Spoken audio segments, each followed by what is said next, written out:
say too much. Yes, people, it's French Guna here. Shy.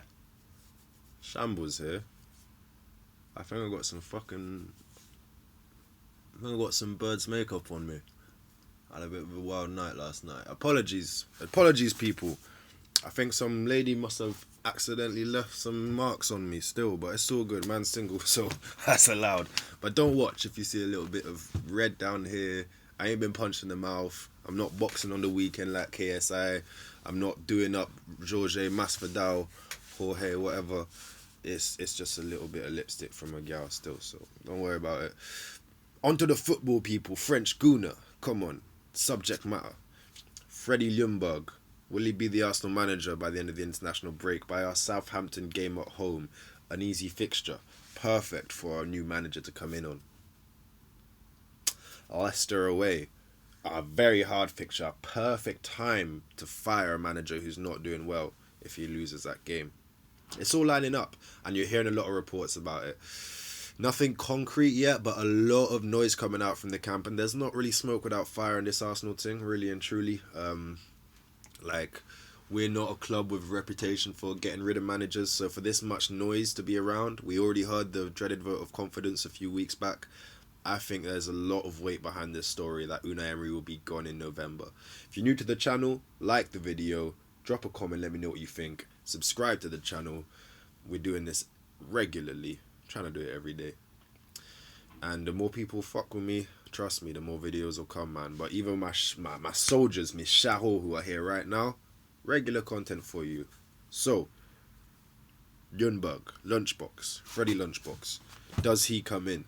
Well, Ornstein reported about a month ago, the Oracle, said that if Unai Emery gets sacked before the end of the season, the logical feeling is that Freddie Ljunberg will replace him as the manager, at least on an interim basis. How would you guys feel about that? Let me know. Do you think that's a good idea? Do you think that's a dead idea? For me personally, I can see it working as an interim appointment. I don't think there'll be too much pressure on him. I think he would kind of galvanise the fans, galvanise some of the young players. Apparently, I mean, we can all see that the dressing room's been kind of lost. The way that my man's captain, Granit Xhaka, is disrespecting everyone, that tells me he doesn't respect the manager enough to keep his cool and to control himself and to be disciplined. So clearly, for me, he's kind of lost the dressing room. You're hearing now stories that players are openly taking the piss, which always happens to some degree at a football club, of the manager, but now apparently they're really doing it to another level. So you wonder, has he lost the dressing room? If so, Ljunberg, loved by the players, loved by the fans, Arsenal legend, raised a lot of these kids. He's going to have the respect, and he's going to be able to communicate to them. Like, he's won things none of these players have won, so none of them can really chat to him. You know what I mean? I feel like David Luiz can chat to him. That's the one man who can really chat to him. None of the other guys can really chat to him, innit? So yeah, for me, it's a situation where I would have Ljunberg come in as interim to the end of the season till we can get a proper kind of coach that we need. I think that's the best option. We don't want to rush into anything and appoint anyone halfway through the season. The best managers won't be gotten in November. We're not going to get, just for argument's sake, you would never get Klopp in November. You would never get Guardiola in November. You know, you're going to get them near the end of a season, or in summer, or maybe in January, but you're not going to get them in November. You could get Jose Mourinho, you could probably get an Allegri, but is that the top coach that we need? Probably not. Very good managers, give them a lot of money, they'll win you stuff. We don't have a lot of money. We got some talented kids. We need a coach. We need a Ten Hag. We need a Nagelsmann. Even a Brendan Rodgers. These kind of guys won't come in until the end of the season. I personally not sold on Brendan Rodgers. I think he's very good, but I heard someone made a great point the other day. Is he at his level at Leicester? Leicester, very good upper mid-table club. You know, just outside the top 6, always in that sort of bracket. That's probably where a Brendan Rodgers can thrive. No pressure, no expectations beyond just be in it to win it. And they are certainly in it to win it. Look like they're going to be a strong contender for top 4. Can he win a league? Not on evidence. You know, can he manage top characters, top personalities, big personalities? Maybe, maybe not. I don't know. He's not proven. So for me, I'd rather get, if we're gonna go for an unproven guy, I'd rather get someone who's a bag boy coach. Yeah. So Ten Hag, your Nagelsmans, your coaches like that. And I think that's what will happen. I think Ljunberg comes in, and then we have a proper coach coming in summer. And if we do that, to me, that's a sign of Arsenal being run properly as a big football club.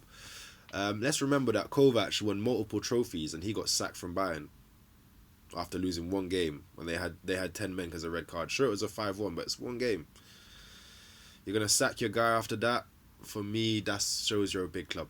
He's won you multiple trophies, and you're getting rid of him after he's lost you just a few bad games. Like it's ruthless, it's cold, it's heartless, and that's how big clubs operate. It's how big business operates. You should be hiring. You know, when you hire someone, like you hire Unai Emery, you don't know how it's gonna turn out. Once you've hired him, you know what the fuck he's doing. Fire him if it's not right. That's where good businesses run properly. You hear people like Gary Vee talk about this all the time. Firing is the part that's more important than the hiring. You can hire as many people as you want. If you fire them, then you're good. Obviously, you pay out some contracts, but you know, if we look at the economics, we pay 6 million on his contract, or we lose 45 m's not being in the Champions League. You gotta fire the man if it's about money. Yeah. And when it comes to hiring and firing, you can hire a bunch of bad employees. That's not a problem as long as you fire them as soon as you find out they're bad employees. I mean, if you keep doing that over time, your business is going to collapse, obviously. But in the short term, the firing is far more important to get right than the hiring.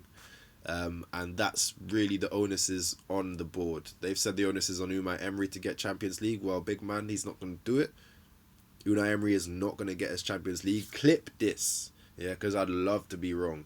Well, I wouldn't, because that would mean he'd still be our manager. But I would love for us to win the Europa League and come third, like Sarri did. By the way, they fired him, but you know, like Sarri did last season. I would love that, but for me, it's not happening.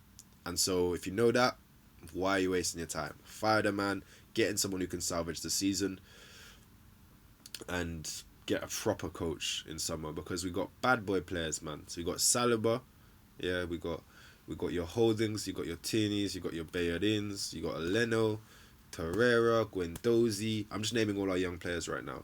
Torreira, Guendozi, Willock, Maitland-Niles, Smith Rowe, possibly Ceballos.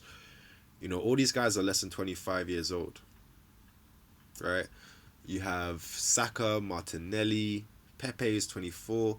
We've got so many players of a high level at a young age. You bring a right coach in, you got a fantastic team in the next 3 years, man. Title challenging team in the next 3 years, 100%. If you got a good coaching. If you don't have a good coaching and you're not run properly, wasted talent, sold probably under their potential value, misused whilst they're here, and he will either flop or just go on to better things because they don't want to be at a club that's not doing well. So I think it's very important we get this shit right and we fire the man. I say Freddie for now, good coach in summer, but let me know what you guys think. Like, comment, subscribe to the channel if you're new, and that's it. French Gooner, I'm out. Also, there's going to be a live stream probably in about 40 minutes, brother, so come in for that one.